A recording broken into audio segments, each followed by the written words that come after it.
Keheningan malam seringkali menjadi panggung bagi teater bawah sadar yang paling brutal, di mana wajah-wajah yang biasanya memancarkan kehangatan, tiba-tiba terdistorsi menjadi rupa yang asing dan mengancam.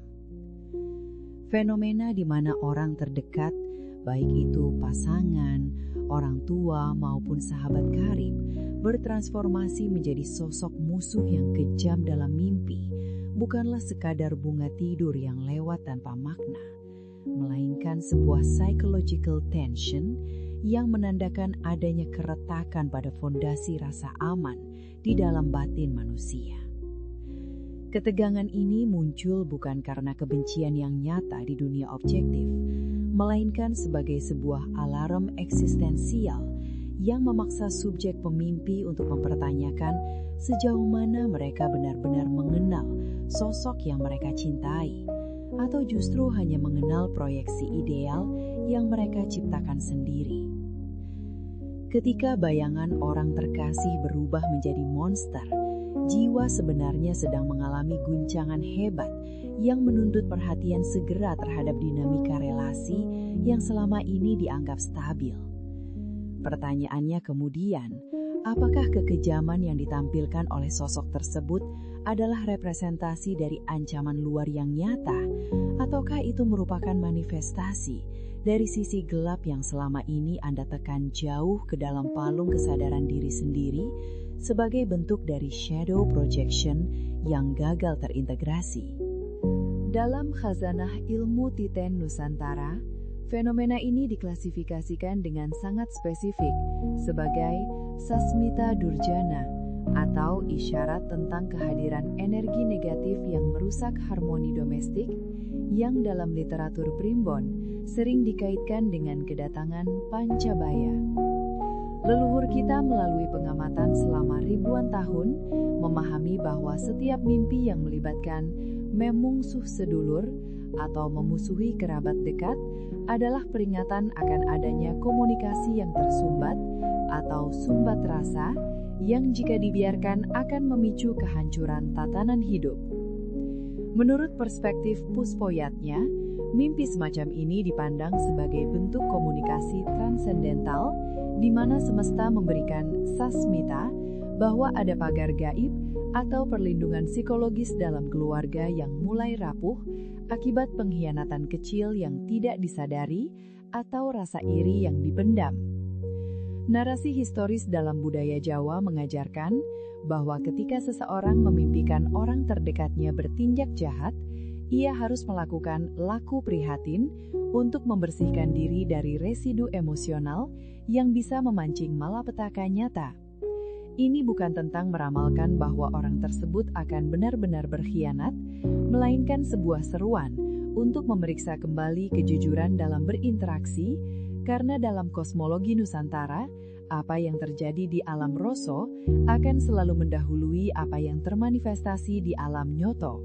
Secara psikologi kedalaman yang diusung oleh Carl Jung, transformasi orang terkasih menjadi antagonis yang kejam adalah perwujudan dari konsep enantiodromia, sebuah hukum psikis di mana segala sesuatu yang ekstrim pada akhirnya akan berubah menjadi lawannya yang paling kontras.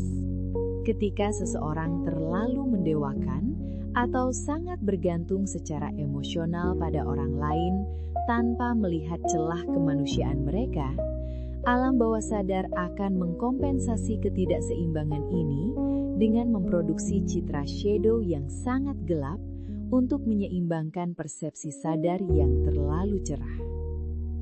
Mental manusia modern yang seringkali terjebak dalam tuntutan untuk selalu tampil harmonis di permukaan, cenderung menekan rasa marah, kecewa, atau ketakutan terhadap orang terdekat ke dalam collective unconscious yang kemudian meledak dalam fase tidur REM sebagai sosok monster.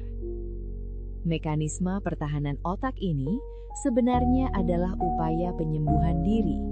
Ia memaksa si pemimpi untuk menghadapi konflik yang mereka hindari di dunia nyata melalui simulasi yang sangat emosional. Kekejaman yang ditampilkan oleh figur mimpi tersebut adalah simbolisasi dari unlived life atau kebenaran-kebenaran pahit yang belum sanggup diutarakan, yang jika terus diabaikan akan terus menghantui dalam bentuk mimpi buruk yang semakin intens dan destruktif bagi kesehatan mental. Sintesis antara kearifan lokal dan psikologi modern membawa kita pada satu kesimpulan logis bahwa mimpi ini adalah kompas batin yang menunjukkan arah integrasi diri yang belum selesai. Pesan langit yang disampaikan melalui simbolisme primbon tentang ancaman tersembunyi sebenarnya selaras secara presisi dengan pesan batin yang diungkapkan oleh psikologi mengenai perlunya menghadapi sisi bayangan atau shadow work. Keduanya sepakat bahwa ketakutan yang muncul saat melihat orang terdekat menjadi musuh adalah cerminan dari ketidaksiapan diri dalam menerima dualitas manusia yang terdiri dari cahaya dan kegelapan. Solusi yang ditawarkan bukanlah dengan menjauh atau mencurigai orang yang bersangkutan secara membabi buta di dunia nyata, melainkan dengan melakukan introspeksi mendalam untuk mengidentifikasi bagian mana dari diri Anda yang merasa terancam atau tidak berdaya dalam relasi tersebut. Dengan memahami bahwa musuh yang kejam dalam mimpi adalah bagian dari proyeksi batin yang terluka, Anda dapat mengubah ketakutan tersebut menjadi kekuatan untuk membangun batasan yang lebih sehat dan komunikasi yang lebih transparan. Kebenaran yang tersembunyi di balik mimpi buruk ini adalah undangan untuk mencapai tingkat kedewasaan spiritual dan emosional yang lebih tinggi, di mana Anda tidak lagi terjebak dalam ilusi kesempurnaan orang lain, melainkan mampu merangkul realitas manusia seutuhnya. Kini, saat bayangan mimpi itu mulai memudar dan realitas kembali menyapa, biarkan pemahaman ini meresap ke dalam relung kesadaran Anda yang paling dalam sebagai bentuk rekonsiliasi dengan diri sendiri. Mimpi tentang orang terdekat yang menjadi musuh bukanlah sebuah vonis atas kehancuran hubungan, melainkan sebuah cermin retak yang meminta Anda untuk memperbaikinya dengan kejujuran dan keberanian untuk melihat ke dalam. Sebagaimana malam yang harus melewati titik tergelap sebelum fajar menyingsing, ketegangan psikologis yang Anda rasakan adalah proses pembersihan jiwa dari kepalsuan yang selama ini menyelimuti interaksi Anda. Tariklah napas dalam-dalam, lepaskan residu ketakutan yang masih tertinggal di ujung saraf, dan biarkan ketenangan kembali mengalir ke dalam singgasana batin Anda. Ingatlah bahwa setiap monster yang muncul dalam tidur adalah penjaga gerbang menuju pemahaman diri yang lebih luas, dan hanya dengan menghadapinya tanpa rasa gentar, Anda akan menemukan kedamaian yang sejati. Sekarang, biarkan tubuh Anda bersiap untuk beristirahat kembali dalam pelukan sunyi, dengan keyakinan bahwa setiap sasmita yang hadir adalah cahaya penuntun bagi perjalanan pulang menuju keutuhan jiwa. Jangan lupa like dan subscribe channel ini. Sampai bertemu di mimpi selanjutnya.